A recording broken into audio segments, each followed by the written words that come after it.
Are all recorded who wish to be recorded? Properly recorded? Madam Clerk, close the machine and take a tally. The Judiciary Committee has been working on this issue for a long time. We've had numerous hearings, we've brought experts in, and our goal was always to see what we could do or needed to do legislatively. Where are the gaps? What do we need to do? And we worked with the Attorney General's office. They let us know 5 different areas where they felt we needed to make improvements.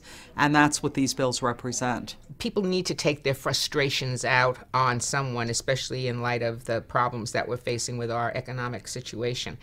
And usually the person who is closest to us is the person who becomes the victim. What we are seeing in the judicial system are individuals who have been battered, who have gone through all the necessary steps to protect themselves and their family by getting restraining orders, by doing everything that they have to do, by employing the judicial system to assist them, and yet these individuals who are battering them are still getting into their lives and are still causing them harm. And what this will do is when they are in that situation and they are forced to defend themselves and they murder that person or they kill that person, then it gives them a defense. This pilot program, which is set for 3 years and up to 500 cases, would be one where the perpetrator, who could be either charged or convicted of domestic violence, has to wear a GPS tracking bracelet. It won't cost the taxpayers anything now either, which I think is another important point. They're planning to use federal funding from the Violence Against Women Act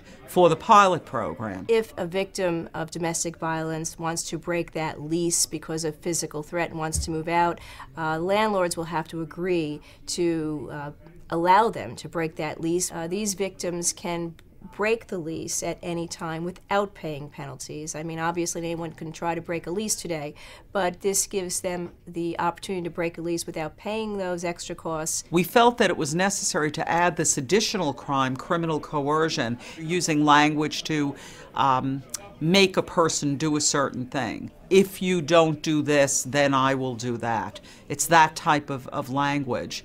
And it is a crime right now, and we're just adding that to the list of crimes that would be domestic violence. Restraining orders are issued, but I must say that if one reads the newspaper, you will see almost on a daily basis women in particular have been stabbed, murdered, run down by the partner who is violating the restraining order.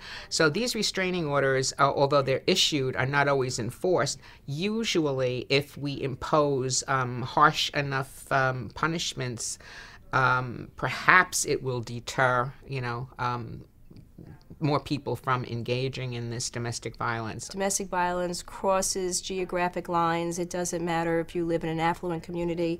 It crosses socioeconomic lines. It doesn't matter whether you are wealthy or poor. There are so many needs that need to be addressed when it comes to domestic violence, so many issues that have come up and so many crimes that have been committed against individuals. And now is a time where we are in a position to make changes to empower these individuals so that they are no longer being victimized either by the system or by individuals who are battering them.